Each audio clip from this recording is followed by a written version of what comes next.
오늘 설교의 본론은 지금으로부터 3100년 전에 사랑하는 사람을 상실한 룻과 나오미라는 고부간과 그들의 고생스러운 에피소드를 통해서 전개가 될 것입니다. 오늘 설교 본론의 첫째로 우리는 두 여인의 슬픔을 통해서 슬픔 때문에 오는 아픔의 정체에 대해서 생각을 해보겠습니다.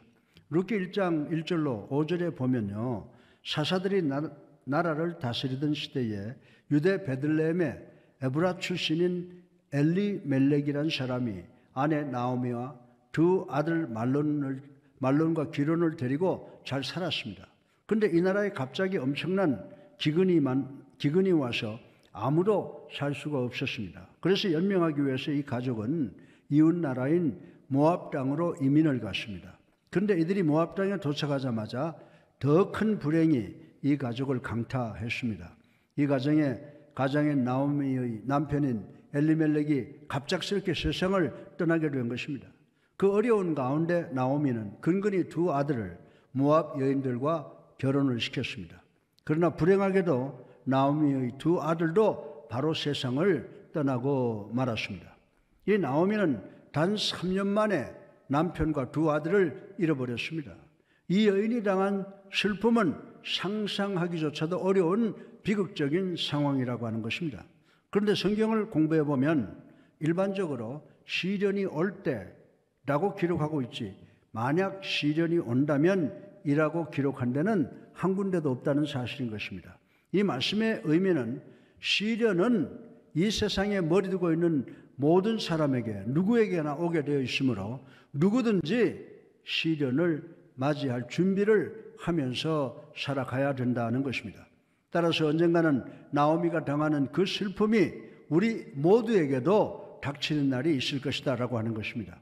누구에게나 죽음이라는 현상은 필연적이고 죽음 앞에서 슬퍼하고 통곡하는 것도 역시 필연적이라고 하는 것입니다.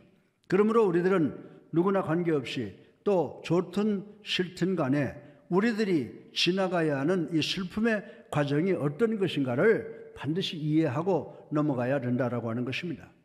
룻기 1장 19절에 보면은요, 나오미가 남편과 아들을 잃고 빈 털터리가 돼서 귀향을 하는데 베들레헴 사람들이 나오미가 아니야 라고 합니다. 그러나 나오미는 룻기 20장 11절에 자기 주변들에게 이렇게 말을 하고 있습니다. 나오미가 그들에게 이르되 나를 나오미라 부르지 말고 나를 마라라고 부르라. 이는 전능자가 나를 심히 괴롭게 하였습니다. 내가 풍족하게 나갔더니 여호와께서 내게 비어 돌아오게 하셨느니라. 여호와께서 나를 징벌하셨고 전능자가 나를 괴롭게 하셨거늘 너희가 어찌 나를 나오미라고 부르느냐라고 분통을 터뜨렸습니다. 그런데 여러분들, 이 나오미라고 하는 단어의 의미는 기쁨이라는 뜻이 있고, 이 마라라고 하는 말은 쓰다라고 하는 말인 것입니다. 우리가 슬픔과 고난의 과정을 지나갈 때 하나님께 질문하고 하나님께 분노하는 것은 대단히 자연적 현상이라고 하는 것입니다. 따라서 슬픔의 과정을 지나가야지 그 어느 단계에 머물면 절대로 안 된다라고 하는 것입니다. 저는 위로와 격려의 설교를 준비할 때마다 우리 아버지 어머니가 얼마나 훌륭하셨던가를 생각하고 눈에 물기가 젖는 것을, 그리고 가슴이 점여오는 그분들에 대한 그리움을 느끼게 되는 경우가 많이 있습니다. 여러분 모두도 제 말에 공감을 하시는 분들이 계실 줄로 압니다. 지글러 박사는 자기 딸이 죽은 후에 천국에 대한 자기의 개념이 완전히 바뀌었다라고 했습니다. 자기 딸이 죽기 전까지는 자기는 이 세상에 할 일이 참 많아서 하나님께 이 모든 일을 다 마치고 천국에 가게 해달라고 기도를 드렸다고 했습니다. 그런데 사랑하는 딸이 죽은 후에는 하나님, 언제든지 부르시면 천국 가겠습니다라고 하는 이 천국관이 바뀌었다라고 하는 간증을 한 것을 읽어본 적이 있습니다. 제가 아주 존경하는 잔 헤이스티 목사님이라고 하는 분이 계십니다. 이 목사님께서 저한테 이 목사 70이 넘으니까 하나님의 나라, 하늘에 있는 집이 더욱더 그리워져? 라고 말하는 것을 들은 적이 있습니다. 사랑하는 성도 여러분, 여러분 중에도 지금은 이 땅에 발을 두고 있지만은 하늘나라에 빨리 가야 될 이유가 더 많다고 생각되어지는 분들이 있을 것이라고 저는 생각을 합니다. 여러분이 사랑했던 부모 형제와 사랑했던 사람들이 세상을 떠났을 때 마음이 대단히 아팠을 것입니다. 그러나 그들이 주님 품 안에 있다면 그들이 여러분도 주님의 품에 어서 들어가기를 원하는 간절한 동기가 될 줄로 믿으시기를 주님의 이름으로 축원합니다. 두 번째로 두 여인의 슬픔을 통해서 친구의 신실성을 생각해 보겠습니다. 본문의 나오미는 남편과 두 아들을 하늘나라로 보냈고 룻은 남편을 잃어버린 엄청난 슬픔에 빠졌습니다. 1장에 보면 이 슬픔의 사건이 자세하게 기록되어 있는 것을 우리는 볼 수가 있습니다. 외국에 이민 가서 엄청난 슬픔과 고난을 당한 나오미는 이제 베들레헴 땅에 기근도 지나고 해서 모압 땅을 떠나 고향으로 돌아갈 것을, 역이민할 것을 시도할 것을 결심을 했습니다. 그때 두 며느리는 시어머니에게 우리는 당신 옆에 있겠습니다 라고 따라가겠다고 합니다. 그러나 나오미는 거절을 합니다. 드디어 오르바라는 첫 번째 며느리는 시어머니에게 입을 맞추고 떠나갔습니다. 그러나 둘째 며느리 룻은 시어머니 나오미에게 껌딱지같이 딱 붙어서 떨어지지를 않습니다. 룻기 1장 16절 18절에 보면 룻이 이렇게 말하지 않습니까? 내게 어머니를 떠나며 어머니를 따르지 말고 돌아가라 강건하지 마시옵소서. 어머니께서 가시는 곳에 나도 가고 어머니께서 머무시는 곳에 나도 머물겠나이다. 어머니의 백성이 나의 백성이 되고 어머니의 하나님이 나의 하나님이 되시려니 어머니께서 죽으시는 곳에서 나도 죽어 거기 묻힐 것이라. 만일 내가 죽는 일 외에 어머니를 떠나면 여호와께서 내게 벌을 내리시고 더 내리시기를 원하나이다 하는지라. 나오미가 룻이 자기와 함께 가기로 굳게 결심함을 보고 그에게 말하기를 그치니라 라고 말씀을 했습니다. 이 말씀을 통해서 룻의 입장을 생각해 보면 룻은 시어머니를 따르기 위해서 세 가지의 중요한 것을 포기한 것을 볼 수가 있습니다. 먼저 룻은 자기의 친정, 즉 고향을 포기했습니다.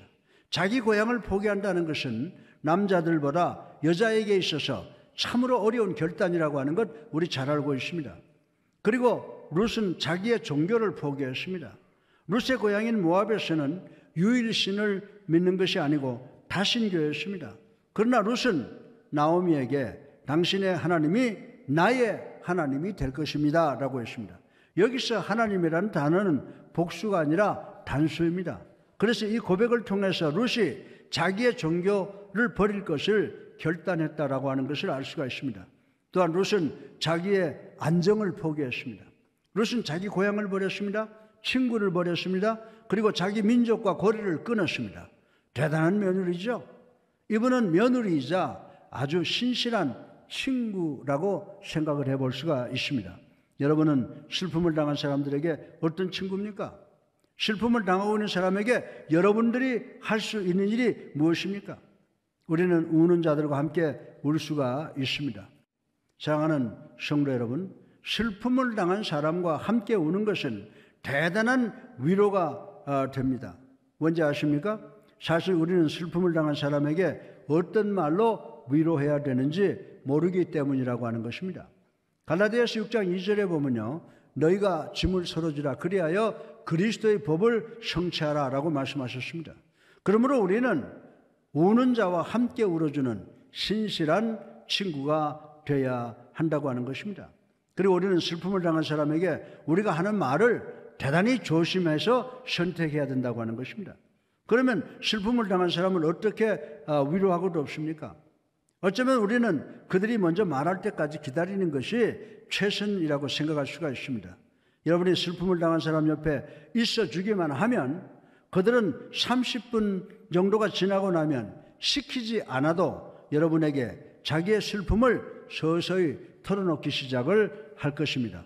이렇게 해서 슬픔을 당한 사람들 스스로가 여러분에게 위로하고 격려하고 기도할 기회를 줄 것입니다.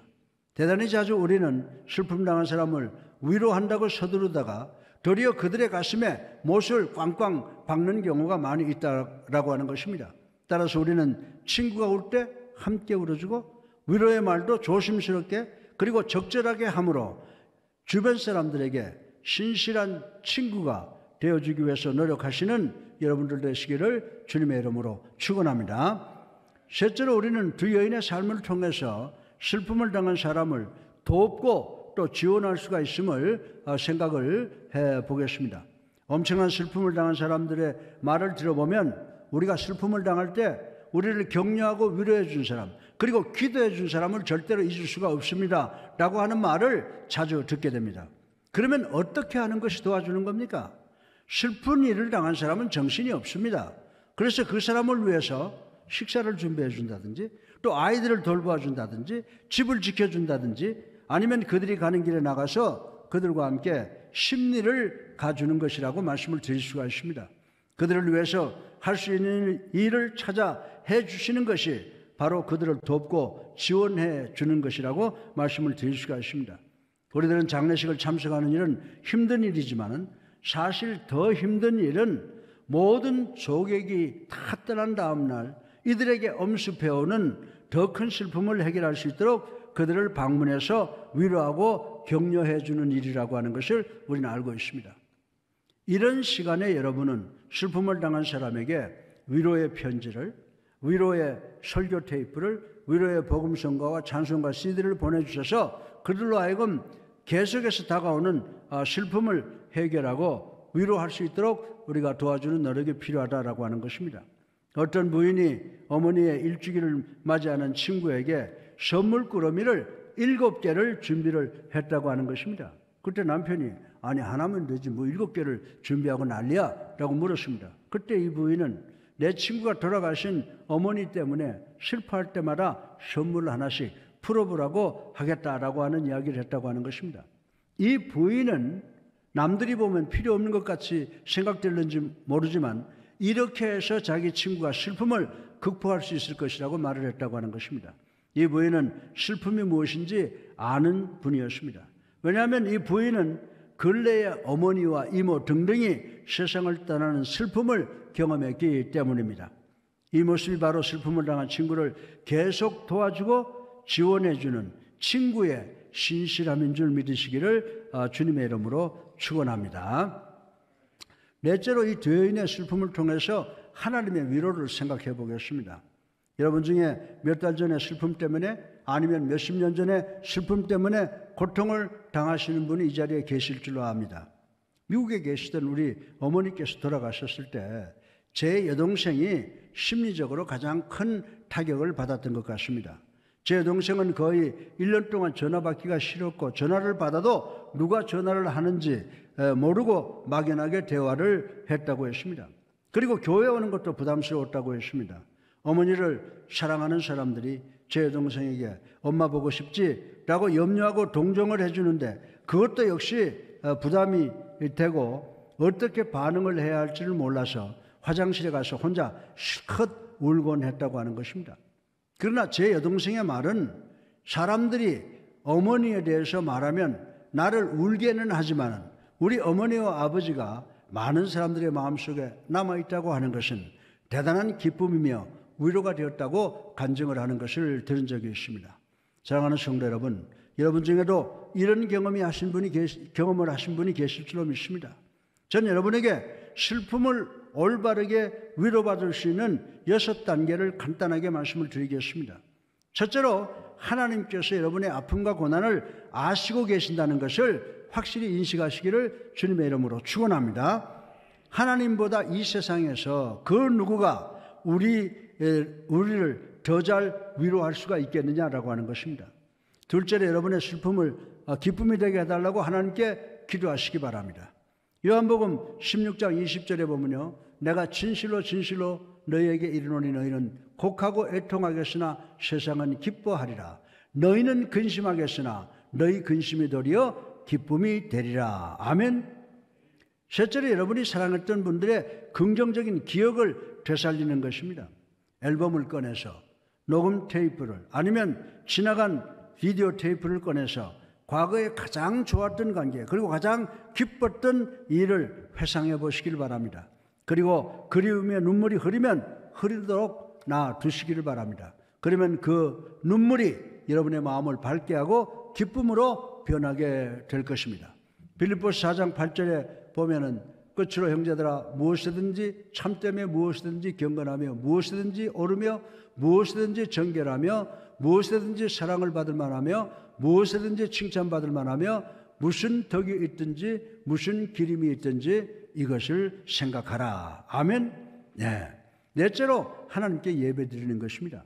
교회가 역사를 더해가면서 혼자 되는 분들이 늘어가고 이런 분들이 예배드리러 오는 경우가 늘어나게 될 것입니다. 금방 남편의 장례식을 치른 분이 교회 예배에 참석을 했습니다. 목사님은 놀라서 여러 가지 아직 정리가 안 되었을 텐데 어떻게 예배에 참석했느냐라고 물었습니다. 그때 이 여인은 주님의 몸된 교회에서 드리는 예배만이 나의 모든 상처와 아픔과 슬픔을 치유하는 권능이 있기 때문에 교회에 오지 않고는 견딜 수가 없었습니다라고 답변을 했다고 하는 것입니다. 다윗 왕의 아들이 죽었을 때 다윗 왕은 성전에 나와서 하나님께 예배를 드렸습니다. 그리고 다윗은 내 아들은 나에게 올 수 없지만은 그러나 나는 내 아들에게 갈 수 있다라고 시편의 노래를 지은 것을 볼 수가 있습니다. 이 말씀이 우리에게 한없는 위로를 주십니다. 우리가 사랑했다가 떠나간 분들이 믿는 분들이라면 우리는 언젠가 그분들이 있는 천국에 가서 그분을 다시 만날 때가 있을 줄로 믿습니다. 그래서 우리는 기쁨으로 예배를 드리는 것입니다. 다섯 번째로 우리는 우리의 간증으로 다른 사람을 도울 수가 있습니다. 여러분이 슬픔을 극복하는 과정을 다 통과하지 못했다고 해도 여러분은 슬픔을 당한 사람에게 그리스도께로 나아가는 길을 보여줄 수가 있습니다. 사실 우리 교회는 슬픔을 당한 사람들을 지원하는 상조위원회가 있어야 된다고 저는 생각을 합니다. 이 위원회는 슬픔을 당한 사람들을 늘 만나주고 위로해 주어야 합니다.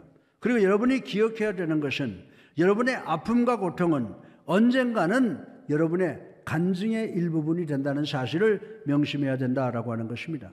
하나님께서는 여러분의 아픔과 슬픔을 통해서 여러분을 완성시켜 가고 있습니다. 따라서 결과적으로 여러분은 여러분의 슬펐던 일을 간증함으로 아픔과 슬픔을 당한 사람을 도울 수 있게 된다는 사실을 명심해야 된다라고 하는 것입니다. 사랑하는 성도 여러분, 하나님께서는 상처를 절대로 방관하시지 않습니다. 고린도후서 1장 3절로 4절에 보면 찬송하리로다 그는 우리 주 예수 그리스도의 하나님이시요 자비의 아버지시요 모든 위로의 하나님이시며 우리의 모든 환난 중에서 우리를 위로하사 우리로 하여금 하나님께 받는 위로로서 모든 환난 중에 있는 자들을 능히 위로하게 하시는 이시로다. 아멘. 예. 여섯 번째로 여러분의 삶을 다시 조율하고 새로운 시작을 하라는 것입니다. 빌립보서 3장 13절에 보면요. 형제들아 나는 아직 내가 잡은 줄로 여기지 아니하고 오직 한 일 즉 뒤에 있는 것은 잊어버리고 앞에 있는 것을 잡으려고 라고 했습니다. 그렇습니다. 우린 계속해서 슬픔과 고난의 과거를 생각할 때가 있습니다. 그러나 우리가 앞으로 전진해야 된다는 것을 잊지 마시기를 주님의 이름으로 축원합니다. 과거의 슬픔의 단계에 집착되어 있지 마시기를 주님의 이름으로 축원합니다. 삶을 다시 조율해서 기쁨과 소망을 향해서 앞으로 나아가시는 여러분 되시기를 주님의 이름으로 축원합니다. 이것이 바로 슬픔 속에서 위로받는 과정인 줄 믿으시기를 주님의 이름으로 축원합니다. 다섯 번째로 마지막으로 이 두 여인의 슬픔을 통해서 슬픔의 과정을 온전히 통과하기 위해서는 하나님께 완벽하게 의존해야 된다는 교훈을 얻을 수 있음을 생각해 보시기 바랍니다. 시편 56편 8절에 보면요. 나의 유리함을 주께서 계수하셨사오니 나의 눈물을 주의 병에 담으소서 이것이 주의 책에 기록되지 아니하였나이까 라고 했습니다. 어떤 사람은 얼마나 눈물을 많이 흘렸는지 수영장 속에 빠져 있는 것 같은 느낌을 가질 때가 있었다고 간증을 했습니다. 반대로 울고 싶어도 울지 못하는 경우가 있다고 간증을 했습니다. 하나님께서는 우리가 위로와 격려가 필요할 때 오직 하나님께서만이 우리에게 필요한 위로를 주실 수 있는 분이라는 사실을 알도록 우리 자신을 설계했다고 하는 사실을 우리는 알아야 된다라고 하는 것입니다.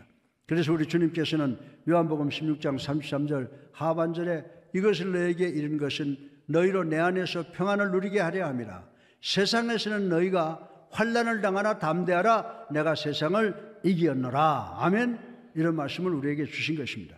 이 말씀의 의미는 여러분이 사랑하는 사람이 세상을 떠났는데 이분이 예수님을 그리스도로 살아계신 하나님의 아들로 믿고 영접했다면 믿지 않음으로 소망 없는 사람을 위해서 슬퍼하는 것처럼 슬퍼하지 않아도 된다는 말씀이라고 하는 것입니다. 저는 룻기의 마지막 스토리를 대단히 좋아합니다. 왜냐하면 룻은 사랑하는 남편이 죽고 가슴이 찢어지는 것 같은 고통을 당했을 것입니다. 그러나 그는 보아스라고 하는 신실한 남자와 재혼을 하게 되므로 역전승을 이루는 것을 볼 수 있기 때문입니다.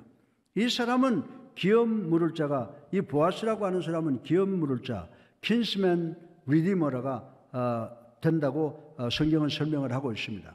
기업을 물을 자라고 하는 말의 의미는 이 사람이 룻과 결혼함으로 룻의 삶의 모든 빚을 갚아줌으로 구속시켜 새로운 여자로 법적으로 복원시켜서 이 세상에서 제일 행복한 사람으로 만들어주는 사람이 된다는 의미인 것입니다. 그리고 하나님께서 이 두 사람에게 아들을 주셨습니다. 이 아들의 이름 오벳이라고 하는 것을 우리는 잘 알고 있습니다. 이 오벳이 나중에 누구의 할아버지가 되죠? 다윗의 할아버지가 됩니다. 이 축복 속에 예수 그리스도의 탄생이 포함되어 있는 것입니다. 룻기 4장 17절에 보면 드디어 천대와 고생 속에 살던 룻의 삶이 변화되는 것을 볼 수가 있습니다. 더 나아가서 나오미의 삶도 변화되는 것을 볼 수가 있습니다. 여러분들은 룻기 1장 20절에 보면 나오미가 뭐라고 말합니까? 나오미 즉 기쁨이란 자기의 이름을 스스로 마라 쓰다는 이름으로 바꾼 것을 기억할 수가 있을 것입니다. 그러나 룻기 마지막 부분인 4장 11절 상반절에 보면 그의 이웃 여인들이 그에게 이름을 지어주되 나오미에게 아들이 태어났다고 하여라고 이 나오미라고 불렀습니다. 이때 나오미가 잠깐만 내 이름은 마라야 라고 하지 아니하고 나오미라는 이름을 그대로 수용한 것을 볼 수가 있습니다. 왜 그렇습니까? 여기서는 하나님께서 나오미의 삶을 회복시켜 주셨기 때문인 줄로 믿으시기 바랍니다. 사랑하는 성도 여러분, 슬픔은 단지 밤뿐입니다. 아침이 되면 기쁨이 옵니다. 그런데 그 슬픔의 밤이 나오미에게는 근 10년이나 계속이 되었습니다. 그러나 10년 후에 나오미에게 기쁨의 아침이 드디어 찾아왔습니다. 하나님께서는 현재 우리가 당면한 정치, 경제, 사회 등등의 문제로 오는 것과 또 코로나 때문에 오는 우리들의 모든 문제와 고난뿐만이 아니라 우리의 모든 상처를 다 치유해 주실 수 있는 분이신 줄로 믿으시기 바랍니다. 만약에 여러분이 깨어진 여러분의 마음을 하나님 앞에 가지고 오면 하나님께서 다 회복시켜 주실 것입니다. 여러분이 하나님 저는 상처받아 깨어진 내 마음의 조각을 당신의 아들 예수 그리스도의 갈보리 언덕 십자가 밑에 내려놓습니다. 저는 통곡합니다. 저는 불행합니다. 저는 오늘 칠흑같이 어두운 하루를 지내기 위해서 당신의 도움이 필요합니다 라고 기도해야 됩니다. 그러면 하나님께서 당신의 시간에 당신의 방법으로 여러분과 나를 포함한 우리 모두를 돕고 치유해 주시겠다고 약속하신 줄로 믿으시기 바랍니다. 따라서 우리가 이 사실을 믿고 우리의 슬픔을 잘 수용하시고 또 슬픔을 당한 사람을 잘 지도하셔서 승리하는 우리 예수랑교회 성도님들 되시기를 주님의 이름으로 축원합니다.